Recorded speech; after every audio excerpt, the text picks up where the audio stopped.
Councilmember DiPolito, Councilmember Price, time for a meeting. Don Rollator, I'm going to dock your time. You keep talking. I'd like to call our K-9 and Officer Fortunato to come forward and lead us in the pledge. If we'd all stand and face the flag.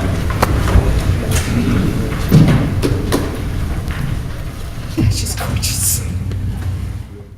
I pledge allegiance to the flag of the United States of America and to the republic for which it stands, one nation, under God, indivisible, with liberty and justice for all. Officer Fortunato, come to the microphone and introduce your friend.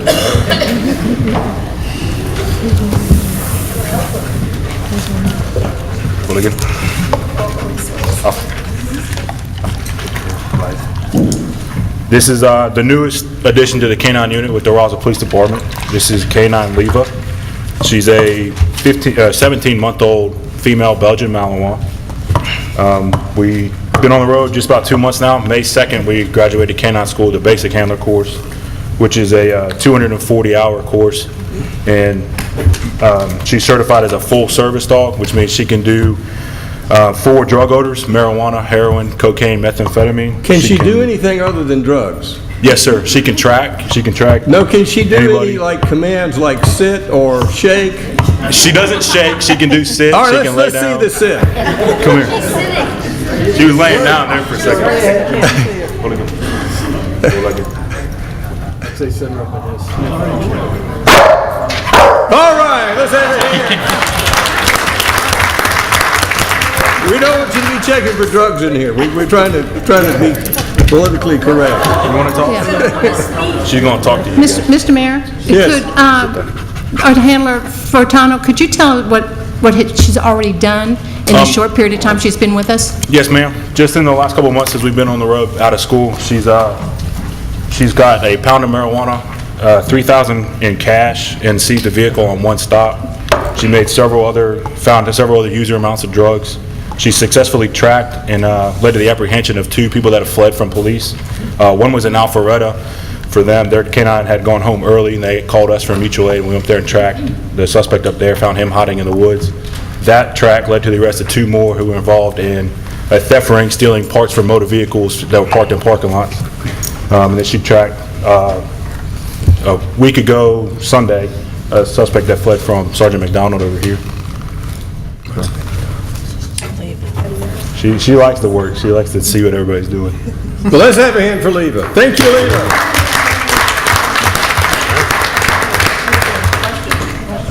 Question by Councilmember Price.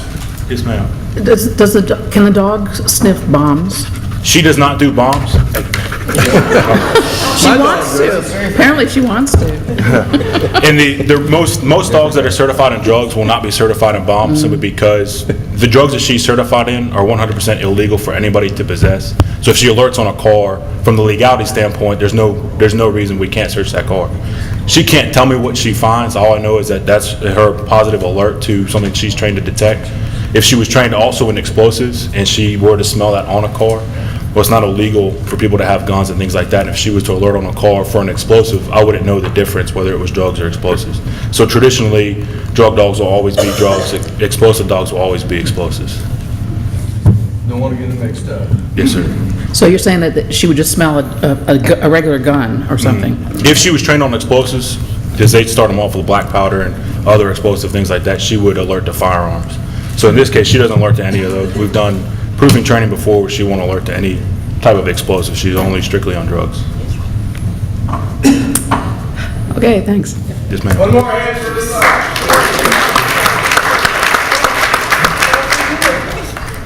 All right.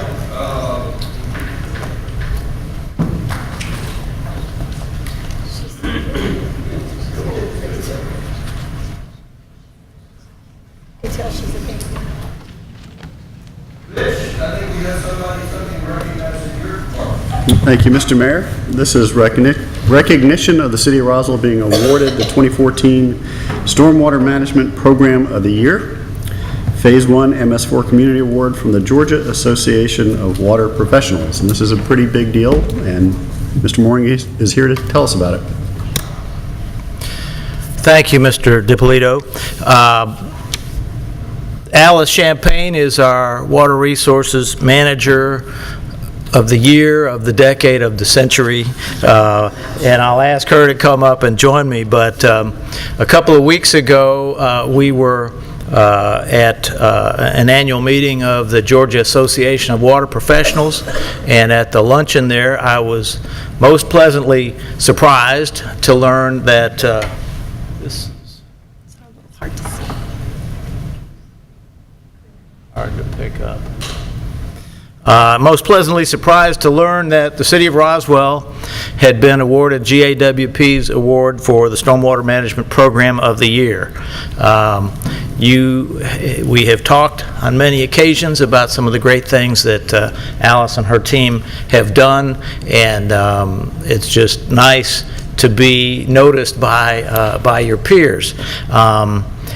I also just recently found out that Alice and her team have gotten all of the details together for a second stream in Roswell that has been not meeting current standards to be delisted. In other words, that we now meet the standards, and that is through improved monitoring, improved tracking, and through the programs that she has eliminated to improve our watersheds. So it's just a great tribute for Alice and her team, and another feather in the cap for the City of Roswell. So we wanted to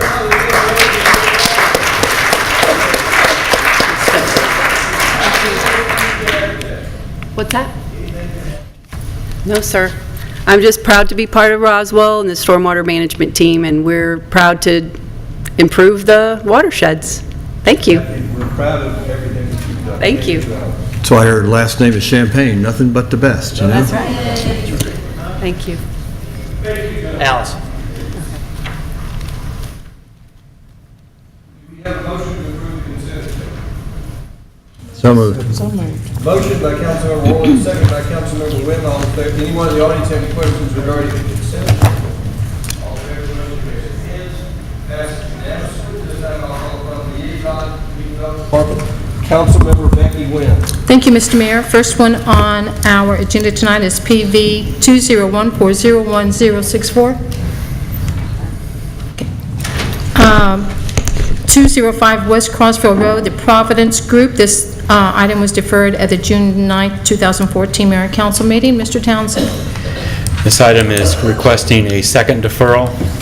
Staff would recommend the August 11th Mayor and Council City meeting for the variance information.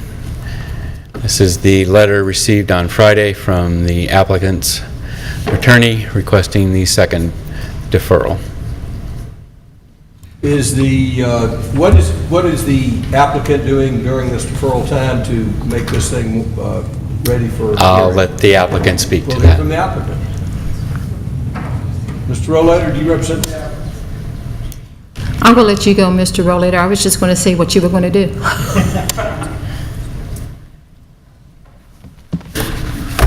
Don Rollator, 1865 Lockway Drive, Suite 601, Alpharetta, Georgia. It's a new address, and after 23 years, I'm having a hard time saying it. I'm here on behalf of the applicant, the Providence Group. We have continued to meet with the Sterling Crossville Townhomes, who are our closest adjacent neighbor. After the second meeting with them, they had requested certain additional work from us, including the elimination of our variance request against their buffer.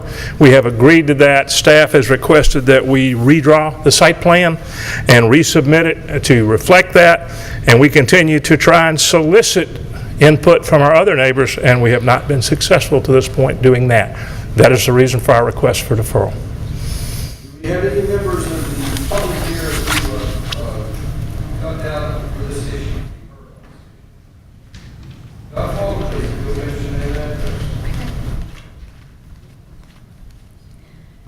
My name is Kelly Altine. I'm at 1200 Rome Drive, directly adjacent to this proposed development. We do oppose this development. First and foremost, we believe that the berm buffer requirements exist for a reason, and that the exceptions should not be made for a builder for this. And then we have numerous other objections, like they're going to remove clear-cut specimen trees. We believe they're violating density violations, not to mention the increased traffic, noise, the environmental impact, and we worry about stormwater management. We already have a problem with erosion in our yards, so they're proposing to use the existing pond. So these are our objections at Orchard Lake. Tonight, you're considering council. The applicant has requested a deferral. Right. If the council grants that deferral, then we'll hear this full issue. But I wanted to give you an opportunity to be heard tonight.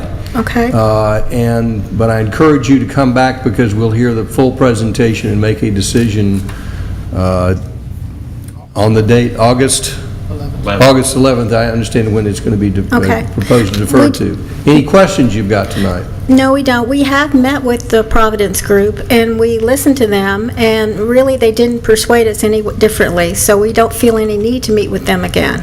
Well, that's your call. So that's why we haven't met with them again. And we did want you to know that we just want the existing berm requirements upheld.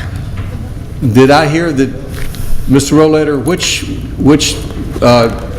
requirements were you going to meet, and which were, you mentioned, she says the existing berm requirements. I'm just to make sure we get clear communication here, which ones you have chosen not to ask for variance on? We have asked we're going to waive the variance request against the Sterling Crossville townhomes, which was a very minor reduction as it was. So I just want to make sure that we've got a clear communication here. Do you understand what he's saying he's not requesting? I do. We're Orchard Lake, and I'm directly adjacent. The opposite Right. side. All right, so that's not being waived. Right. That's not being waived. Now you've made it clear to me, and I thank you. I just want to make sure everyone understood what was being proposed. Okay, thank you. Does anyone else wish to be heard on this tonight? Yes, sir, come forward, give us your name and address. My name is Scott Carter. I'm the property manager for Sterling Crossville. And we're not opposed to the deferral. We do have a lot of concerns that we'll bring up at the next meeting, but we're not opposed to the deferral. Thank you, sir. I see some other folks who may want to speak.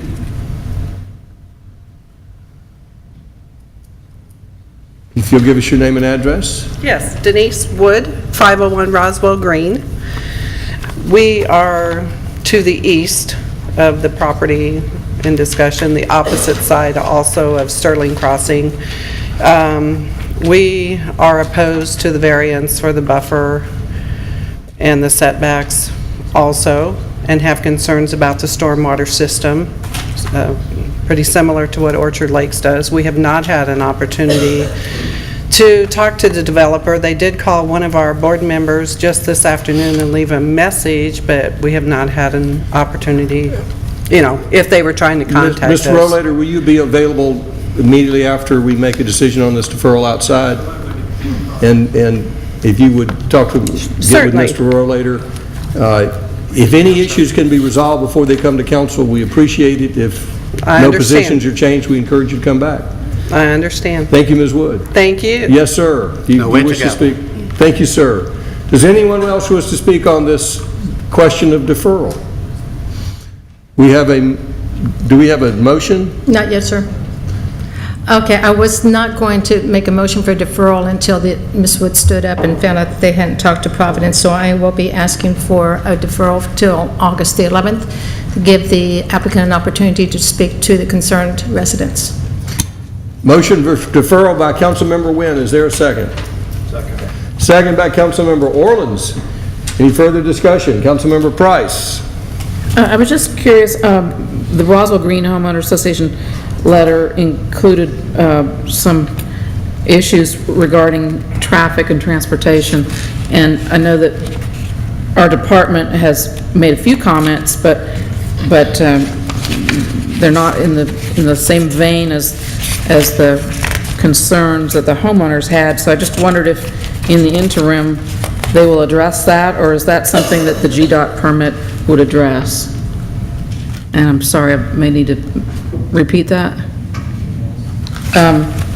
Did you see the homeowners Association letter, Roswell Green Homeowners Association letter, they had an issue of traffic hazards, and under the transportation comments, they're somewhat different, but the U-turns were one thing that were addressed, that were an issue. In other words, is there a possibility that GDOT would not even permit this to happen? No, I mean, this is a fairly typical issue.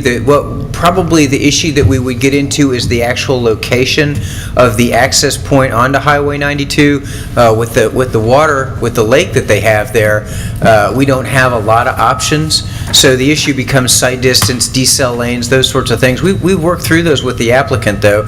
And as far as the turnaround, the U-turn, that's, I mean, all of the, with a 6-lane divided highway, all of the properties that abut that highway are going to have that same issue. So it's not an issue that, for instance, the design of this particular layout would say not be approved by GDOT. That's really not really in the cards. That's really not an option. So they wouldn't specify that maybe a decel lane had to have more They capacity? would, and we do that for them. We know that will be an issue because of the speeds, and particularly in this particular location, being in a horizontal curve like it is. And there's actually a vertical curve too there, so it's a compound situation of going downhill and into a curve. So we definitely require a decel lane, and I don't believe the applicant has any problem with that. Actually, I think I misspoke. I really meant in the U-turn lanes, would there need to be increased capacity there? 'Cause it's going to require U-turns in both directions. Yeah, we don't usually typically get involved in those sorts of things. We have extended turn lanes at signalized intersections when they back up through the through lane, but I am not aware of any queuing that occurs from any of those developments at any time of day that would require an increase in the turn lane capacity. But we'll also always be aware of that. I mean, adding another development like this in there could be that tipping point where we actually do need to. So who does that analysis? Do we do that, or does GDOT do that? We've never done it before. GDOT has done it before. I don't think I've ever asked them to extend a turn lane because of excess capacity, but we could work with them on that. Yeah, I'm just concerned that their estimate of the numbers of cars, whether that is a potential problem or not. It's a potential problem, I would say, on the scale of, say, 1 to 10, it's very low-end potential. But we'll have a different set of facts to work with, because presumably it'll be less, fewer. You're going to come back with a different proposal, correct? Site plan, I mean, they're right. They're going to revise the site plan, and as soon as obviously there'll be changes to the traffic study, whatever happens there, and we'll review their traffic study, and we'll make recommendations, and we'll obviously work with GDOT to make sure that the mobility of the entire network is preserved. Okay, thank you. Does the council have any other questions? All in favor of the motion to defer, raise their hands. Passes unanimously. Okay, the next one on the agenda is a final plat 201401625 Kingswood Subdivisions, 12160 Etris Road, EAHI Etris LLC. Mr. Townsend. This is the acceptance of a final plat, Kingswood Subdivision on Etris Road. This was the property as the aerial prior to development. This shows the 26 single-family homes. There are 25 on the west side of Etris Road, and there is only one single-family lot on the east side of Etris Road. The rest is the detention and the steep slope and stream buffer. If you have any questions, staff would recommend approval of the final plat. Councilmember DiPolito. Thank you, Mr. Mayor. Mr. Townsend, on the northern edge of the property, there is a future connection roadway sign. Yes. Is the applicant dedicating the right-of-way all the way to the northern property line? They are dedicating the right-of-way, but they're building the road out of the buffer. and the sign is put at the end of the asphalt. But the right-of-way is dedicated completely to the end of the property, correct? Okay, and there'll be a sign there Yeah, indicating the- that that is a future connection, so Yes. any potential home purchasers know that that is a potential connection. That's correct. Thank you. Any other, Councilmember Orleans? They were going to have, I think, 3 lots on the other side. What occurred? Is it strictly because of drainage, or what happened? The size of the detention pond in their rezoning process was undersized. They actually had 2 locations on the west side of Etris for detention, so they actually increased it on the east side to accommodate all of the water going under the road, detaining before it would be released. So by doing that, they're able to remove one of the lots to the east side, but only could have one single-family lot. And that single-family lot has, there's no available sewer, so it needed to be at least an acre in size for septic tank if it was ever to develop. Any other questions? Councilmember DiPolito. Thank you. Mr. Townsend, refresh my memory on Kent Road.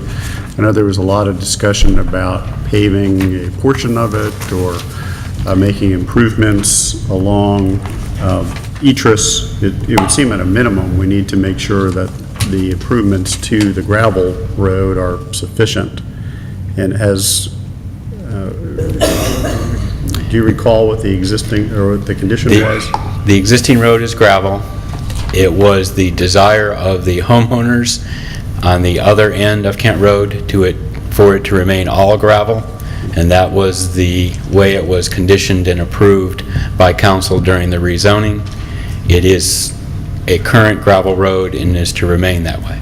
Okay, so it doesn't look like the applicant's making any changes to that apron? No. Accessing Etris, so it'll remain exactly as is? As it is today. Okay, thank you. Any other questions? Do we have a motion? Oh, Councilmember Price.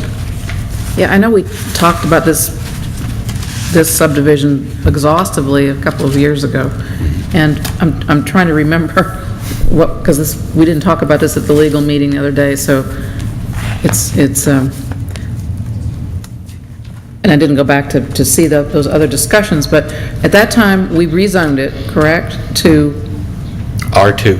to R2, and then in the UDC, it became RS12, which is same as R2. Okay, so from the prior rezoning to the UDC, nothing has changed at all? The only changes are those that were approved as part of the rezoning and conditioned as part of the discussions with the surrounding neighbors.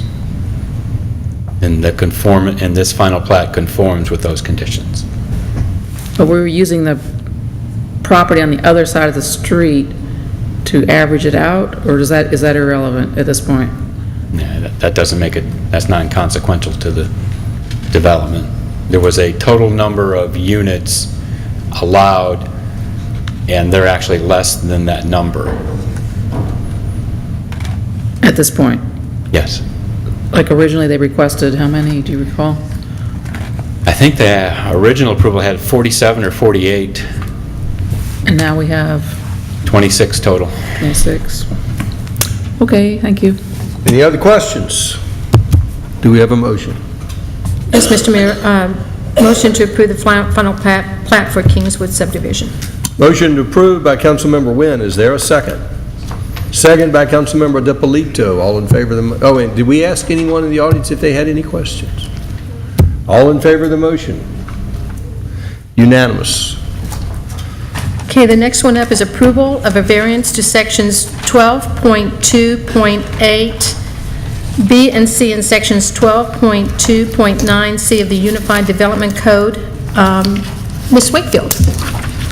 Okay, this is, as was mentioned, a request to vary section 12.2.8B and C and section 12.2.9C of the Unified Development Code to allow for a septic system for 2 lots so that the owner can build 2 single-family home. This particular Subdivision plat was approved in 2008 by the city of Roswell, was also approved. The septic was also approved by Fulton County at that same time frame. Similar to what happened on the Litchfield development that came before you about 2 months ago.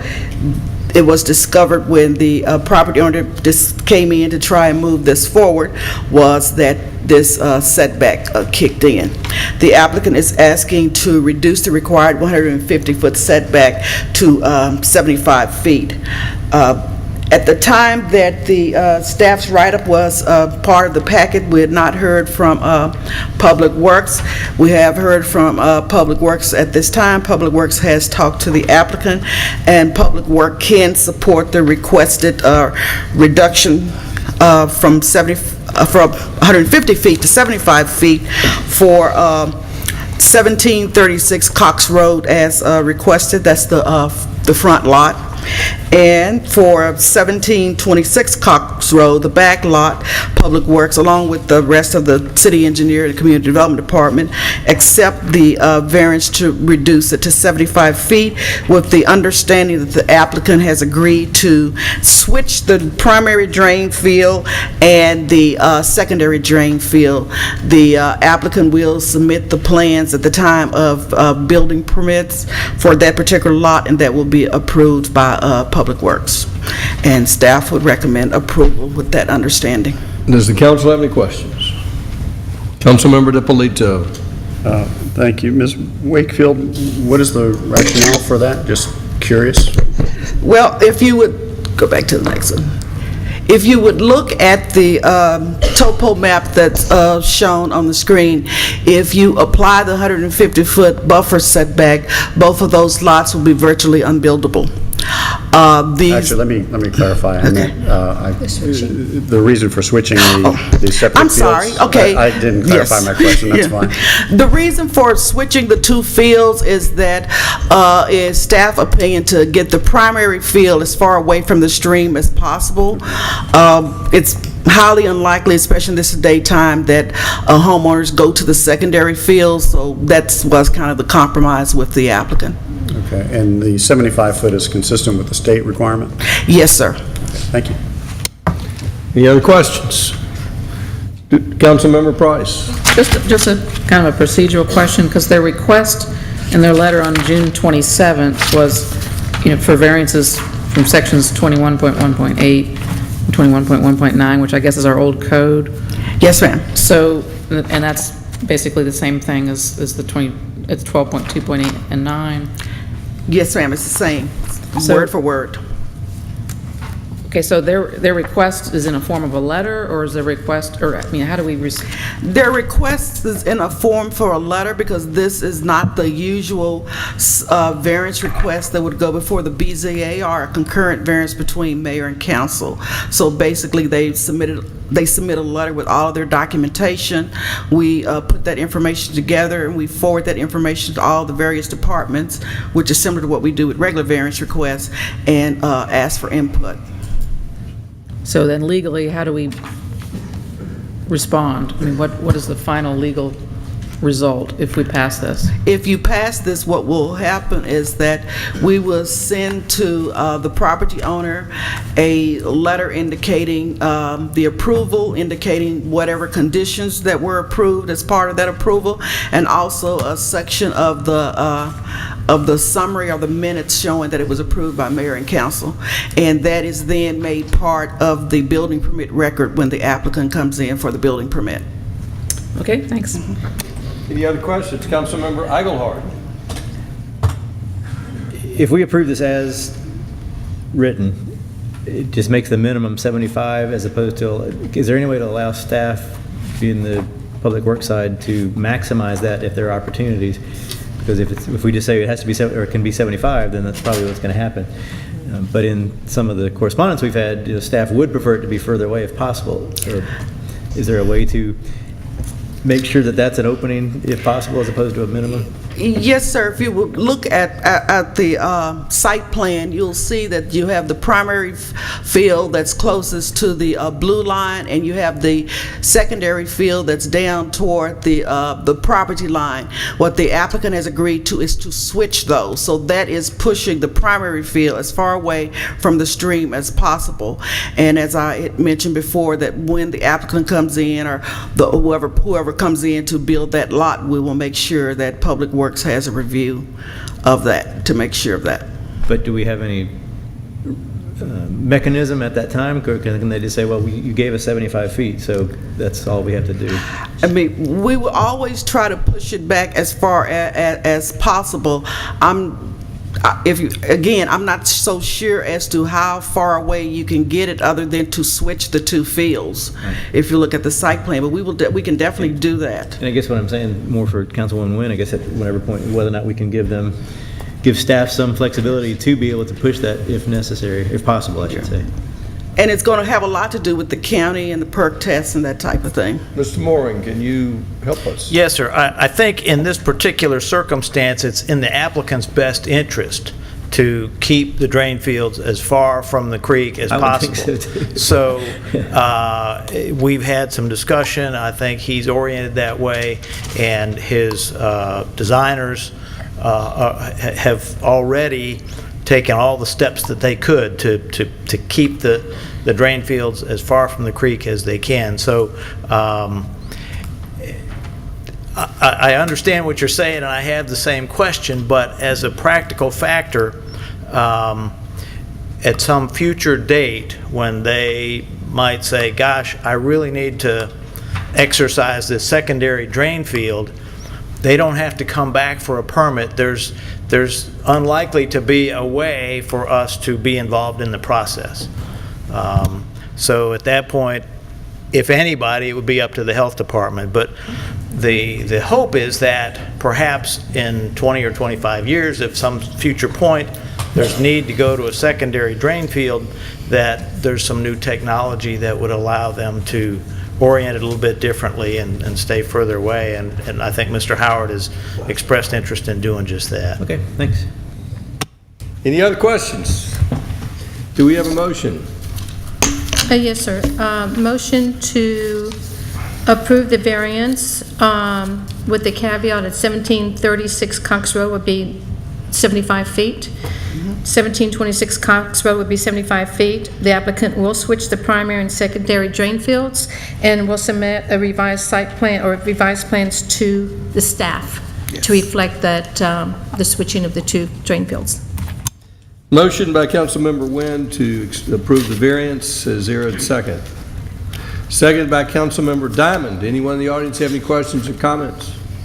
Any further discussion? Councilmember Eigelhart. Just one comment that clearly we've just started the UDC and we're already given a variance, but I think this is a very specific reason for this one location because there's a lot of factors in that.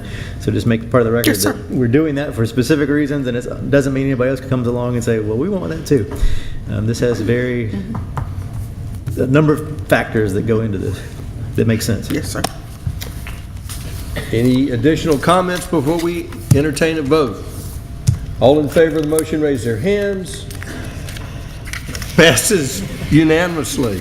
Councilmember DiPolito, did you vote? Thank you. That is unanimous. It was slow on the right. The right's a little slow getting those up. I'm blocking it, sorry.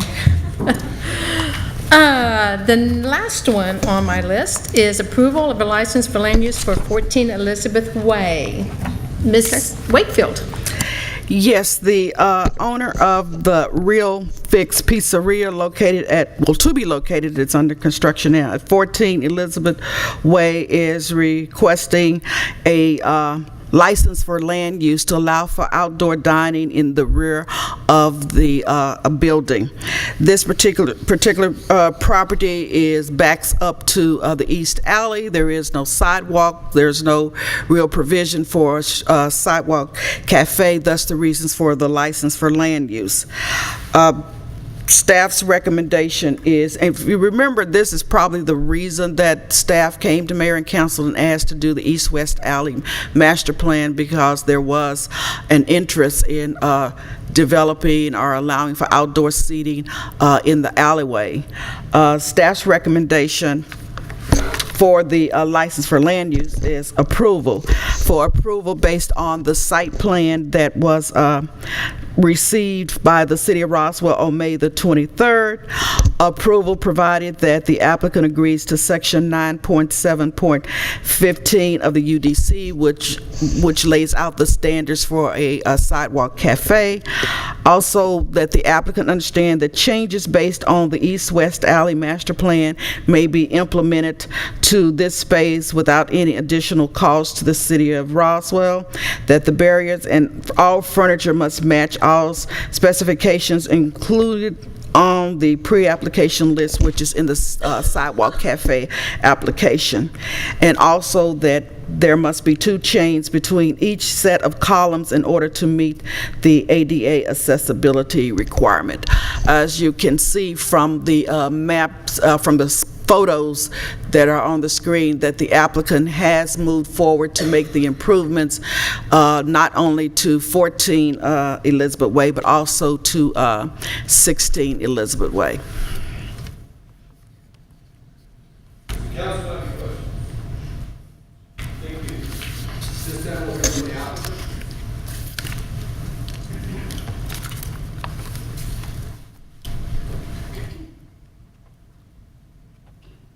Hello, my name is Hamid Azari, and I'm at 14 Elizabeth Way. I'm actually representing Hisham Azari and Fikret Kovac at the moment.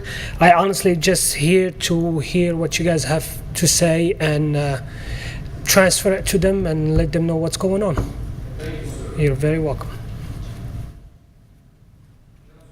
Thank you, have Mr. some comments or a motion? Yes, Mr. Mayor, I'm going to hold off on the comments I was going to make. But just a clarification, the improvements that have been done to 14 Elizabeth Way extended to 16 Elizabeth Way, which is not part of the application, am I correct? That's correct. Okay, and the improvements that were done on 14 and 16 Elizabeth Way were not permitted by the city. That's correct. So we don't know if meets in engineering plans or regulations, stormwater, grading, ADA, or construction. Am I correct? That is correct. For the record. And I'm just getting for the record, the area in which this work was done, who is the owner of that property? I'm sorry, the City of Roswell. And it's my understanding the City of Roswell did not give permission from the property owner to make any of these improvements. That's correct. Yes, sir. It was supposed to come tonight for us to listen to the presentation and decide if a land use application approval was warranted. So I can wait until my colleagues make comments, or I can make a motion now, whatever the mayor prefers. I think it's appropriate to make a motion if you're so. Yes, sir, I do. And like I said, I'm not making the comments I had written down. My motion is to defer the land use permit for 14 Elizabeth Way until the east/west alley master plan is approved by mayor and council, and that the application, once we get this approval of the master plan, is vetted through the city's permitting process as required. That is my motion, sir. Is there a second? Second by Councilmember Orleans. Anyone in the audience have any comments on this? Any further discussion by council? Councilmember DePolito. Technical question. Which would come first, land use approval or the permits requesting the work be completed? It would be HPC approval, but given that this is kind of unique, that it's not the typical sidewalk cafe, we had talked about letting the land use approval go forward so that then we will know that it was approved, because we didn't want the applicant to spend a lot of money engineering or designing something when there wasn't going to be approval. At that time, we would send it to HPC for their approval. Staff would also review it to see if any additional permits were triggered. You know, like we would look at the stormwater, we would look at the slope of the patio, we would look at the slope for the accessibility. So assuming this deferral passes, the applicant would then come back at the appropriate time with a request for land use approval, then they would go through the permitting and HPC approval process. Is that Yes, correct? sir. Okay, thank you. Councilmember Diamond. I don't know how to start my question, I guess.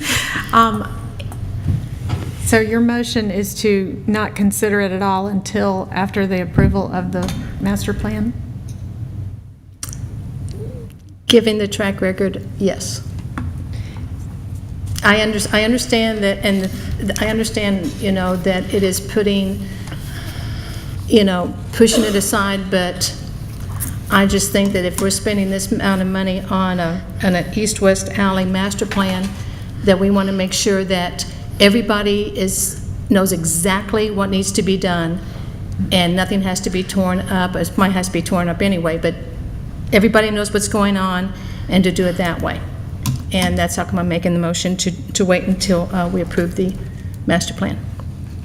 Given that we're now looking at approval and then HPC, which is 2 or 3 months, would you consider doing approval contingent on approval of this and let it go concurrently? Well, I don't see why it could go through the HPC if the master plan has not been approved. That's one of the things that would happen. I mean, if HPC doesn't know what they're approving, you know, seeing the master plan, you know, if that's the case, then they don't know what they're going to be looking at, and if the plan that's being submitted is part of the master plan, overall master plan that the mayor and council approves. So my motion stands, Mr. Mayor. We have a motion to defer. Is there a second? There was a second. Any further discussion? All in favor of the motion, raise their hands. That is 5 in favor, all opposed. Clarification. All right, we'll clarification if you'll ask your question. Okay, now I see that the staff has recommended approval for the license for land use. Again, I know Councilman DiPolito just clarified the steps in this. I guess one question I have is, the area that's already been improved, does that extend beyond the area that in our concepts we were looking at earlier tonight, that none of those road possibilities could still occur? We don't know. We don't know, because the master plan has not been finalized or accepted by mayor and council. I can tell you that this property is part of the study area. Right, but the red line where the arrow tip is at the top, does that extend beyond the property line, or did we ever identify the property line? It does not extend beyond the property line. That is the city's property. So it does extend beyond their property line? No, it doesn't extend into their property line. It's ours. The determining factor will be whether Canton Street is a one-way or two-way, and what is that road right-of-way width. There's been a discussion as to there will be some pedestrian area in the back of these locations, but we do not know the specific width until the roadway width, curbs, locations of sidewalks are all determined. We don't know whether his improvement encroaches into what would be a... It hasn't been engineered. Correct. Right. We don't know what the turn radius is. Right. Okay, now realistically, none of that's going to happen this summer, is that correct? The improvements to the alleyway? Right. It's not going to happen this summer, but what we would have the opportunity with the master plan is as development occurs, then that development will consult that master plan in terms of making their improvements. And again, in this case, it's in the city of right-of-way, so it would have to have approval from this body. Right, I'm not sure the total wording of the motion thus far, but... Let me repeat the motion as I understand it, so we'll have a Right. clear understanding. The motion is to defer until after we have a decision on the master plan. So that would defer... That's the gist of it? Yes, sir, that's the gist of it. I kind of added a little bit more embellished, but that's the gist of it. Yes, sir. May I add one other thing, Mr. Mayor? This does not deter the pizza place from opening. They can still operate within the existing four walls of the building. So we are They would not be able to use this patio. it just cannot use the patio, but the business itself can still get a CO and can still operate out of the existing four walls of 14 Elizabeth Way. They just cannot use the back alley. They cannot use property which they do not own. Exactly, sir. So we're not hindering them from opening up They their can use their business. property, but not the city's property. Yes, sir. Or are you saying that entire red circle is city property, or just the eastern portion? The red portion is city property. The entire red portion? Yes. The shaded area is the whole alley. The red portion is the work that they did within the city's property. They worked behind number 16 also. Right. No, but, okay, the green square, is the green square private property? No. Oh, Square is city. well, that's what I asked earlier, and you said yes, or... We probably misunderstood your question. Okay, so this is not private property at all? No. Oh, okay. How do you vote? That was unanimous. All right, if there was a message to take back from this, from folks who own property on the Canton Street alley or adjacent to it, it is not that the city is opposed to improving this alley. We, in fact, support improvement of this alley, and we're glad to see an interest in that. The message is, don't move forward on someone else's property until you have permission. That's the simple message. Not that we're opposed to what's being done, but in the order needs to wait until the city grants permission. And in this case, the city is looking at other changes, and I don't think there is a long-term opposition. I'm sure there's no opposition long-term to improving this, but we're simply saying, wait until you get approval and wait until we complete our plans. And we are diligently moving forward with that. We had a work session to that. And what's the schedule on these work sessions on this East Alley? We're looking at having a work session in August and bringing it to mayor and council for consideration September the 10th. So there's a potential for approval of this on September 10th? Yes, sir. And so when the weather's beautiful, perhaps we'll be able to move forward on this. Yes, sir. Thank you. Well, just another little quick question, please? Yes. Thank you.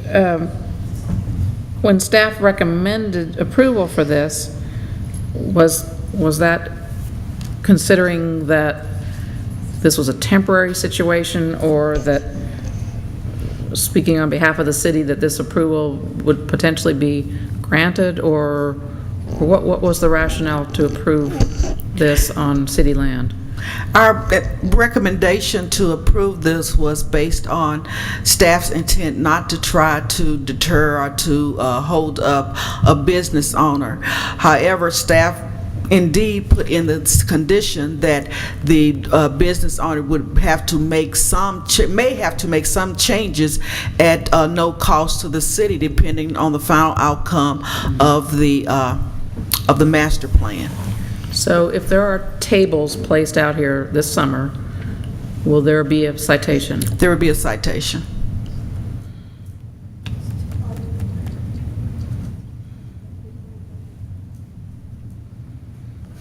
We have taken a vote on this matter. If there's any additional comments from council, we'll entertain those, but this decision has been made.